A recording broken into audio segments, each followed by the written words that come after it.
We're Danny and Kate, and 4 years ago we bought an abandoned finca in the countryside in Spain. In 2023 we finally made the big move from the city to the country, and we've been slowly regenerating the land, planting new trees and growing our own food, all while renovating a 120-year-old house so that we can call it home.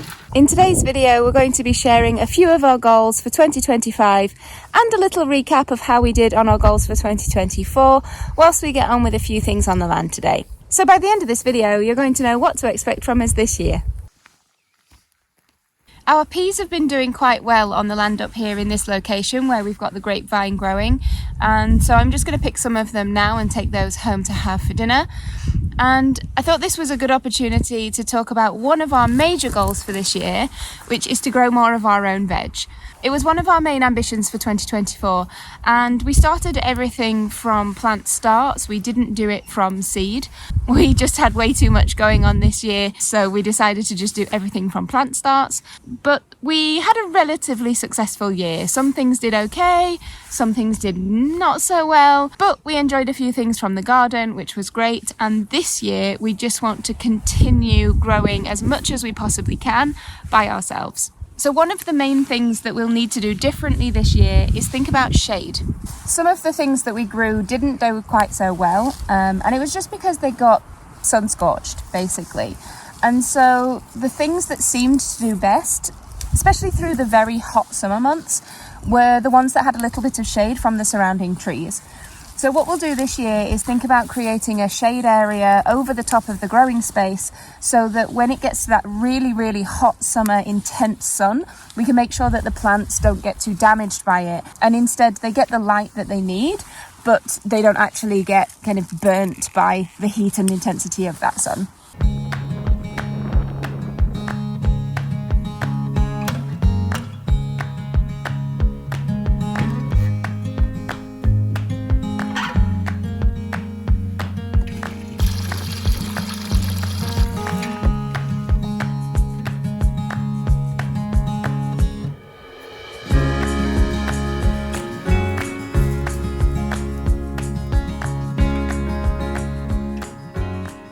Another thing that we want to continue working on this year up at the land is our orchard. Since we started planting new trees last winter, I think we've probably put in about 15 or 16 fruit and nut trees of varying different varieties. And we want to continue to do that this year and add in more diversity, different species and different supporting species as well. So in one of our most recent videos, we explained a little bit about the diversity that we want to add to the land, and we're following principles that Jeff Lawton talks about in his Greening the Desert projects. One of his most recent ones in Jordan, where he's teamed up with the university, is actually about taking an olive grove that's barren land and turning it into more of a food forest style growing space. So we're going to be using a lot of those principles up here this year to try and make this a much more productive and fertile land.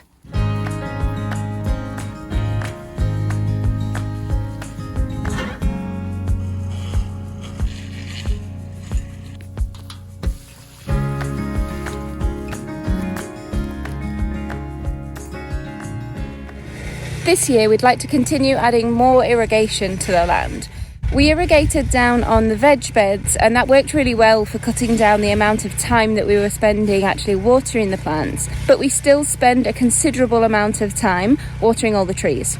In the first few years, it's really important that the trees get a lot of water, and we just don't get that much rain around here, particularly at the time of years that the trees most need it. So what we'd like to do is improve the way that we collect water with our cisterna, which I'll talk about in a second, and make sure that we add some additional irrigation so that we can easily water the trees.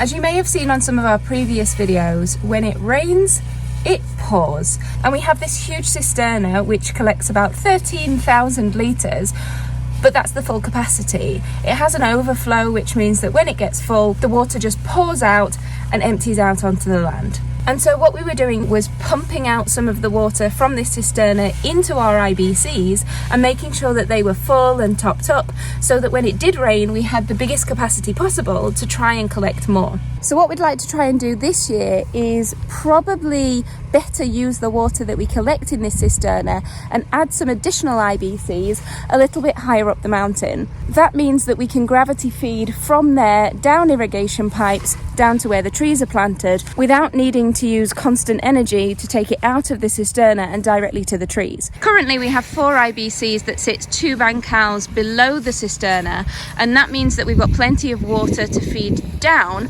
onto the bancals below where we have the veg beds. But what will be perfect is if we can locate some up from the cisterna, and then from here we can feed out on either side down to where we plan to have the extended orchard. If we just do it as a one-time thing, use the energy from one of our power banks, pump it up into the IBCs so that they're full, we can then gravity feed it from there down the irrigation pipes and make sure that the trees have plenty to drink. Land maintenance and improvement is still going to be a huge focus for this year, as it was last year, and that means that we need to do a lot more tree pruning and chipping and improve the soil health and work with the land to try and improve it. And that brings us nicely to today's sponsor, which is ALLPOWERS.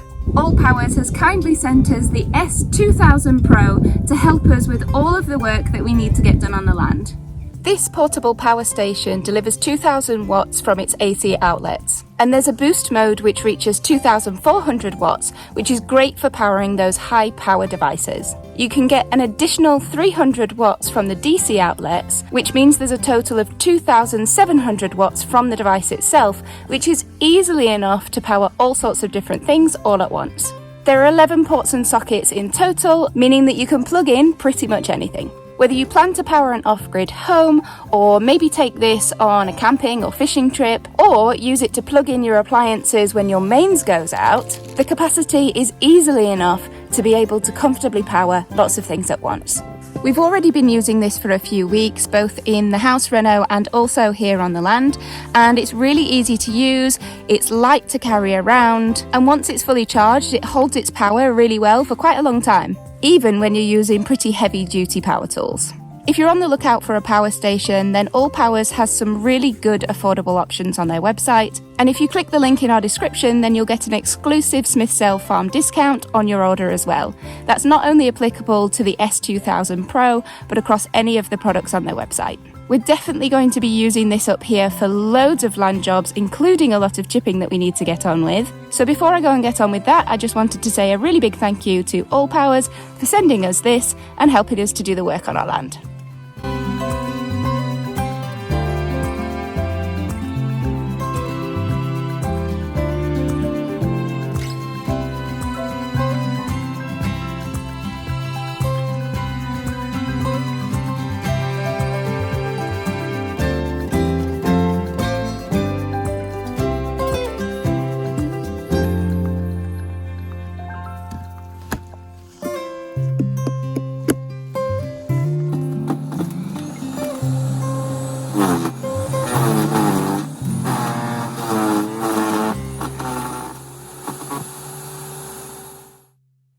One of our biggest goals for 2025 is to actually finish this kitchen. It's taken us 6 months already to get to the point that we're at, but we've done a lot. We've demolished walls, we've rechanged the windows, we've sanded the beams, we've started to build a kitchen, we started plastering. There are lots and lots of things that have gone on so far, not even mentioning ripping up the entire floor and excavating what was underneath there. So what we're going to be doing this year is all of the next steps to get us finished. So we've still got lots of things to do, like the plumbing, the electrics, the plastering, obviously then decorating. We need to render all of the kitchen as well before we put the appliances in, tiling the floor. There's still a lot of jobs to go.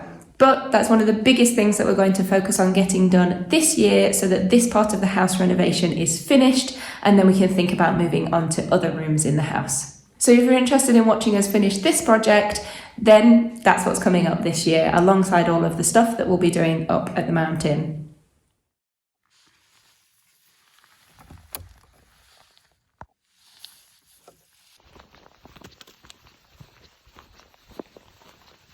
while I just water a few of these veg that are not on irrigation yet, that's another job that's on our list very soon, I thought I'd just quickly recap through our 2024 goals and how we did against those. We were probably a little bit ambitious by setting so many things that we wanted to get done, especially when we only had a 6-month-old baby at the time, but I don't think we did too badly, so let's have a quick look. Firstly, up at the land we wanted to start our orchard, grow some of our own veg and start pruning the trees. Tick, tick, tick. We did all 3 of those things pretty well, I think. Although there's a lot of improvement to be made, we did get a few veg and we did get a lot of trees pruned and planted. I did say that I had the ambition of trying to grow some flowers up here because I do love to have cut flowers in the house, but it just wasn't something that worked this year. I started off with some seedlings in the house, but life got in the way and I just completely forgot to take care of them. They were up in the roof because that's where there was a nice growing space and it got some light. But ultimately it meant that I did forget to water them often enough. And unfortunately they just didn't do very well. So I would like to try and do some more this year maybe, but perhaps just interplant them in between everything else that we're already planting so that they get watered by proxy. Our kitchen renovation was one of the biggest things on our list, and we're about halfway there. It has taken us 6 months to get to where we are now, but we did also get a lot of other things done in the house too. We did Isabel's nursery, our guest bedroom, and we revamped the bathroom as well. We also ticked the workshop off the list, which we've created down in the garage, but at the moment it's pretty full of building materials and there's not actually much space down there, but we are doing our best to try and use that space when we're doing projects. Lastly, I wanted to work on our YouTube channel and our income streams a little bit. We managed to make a video every 2 weeks for our channel, which I'm really proud of because in amongst everything that we've been doing and looking after a baby, it's hard work editing the videos. So I'm really glad that we managed to get so many out last year and we hope that you enjoyed watching them all. I'm also very happy to say that I've been finalising my children's book, which hopefully I'm going to get out very soon. We also launched Patreon for people who want to see a little bit of behind the scenes or extra footage apart from what we're doing on the YouTube channel. So you can check that out if you haven't already. All in all, a pretty good year and we're looking forward to sharing 2025 with you. For now, this is where we're going to leave this video. Thank you so much for watching and we'll see you on the next one.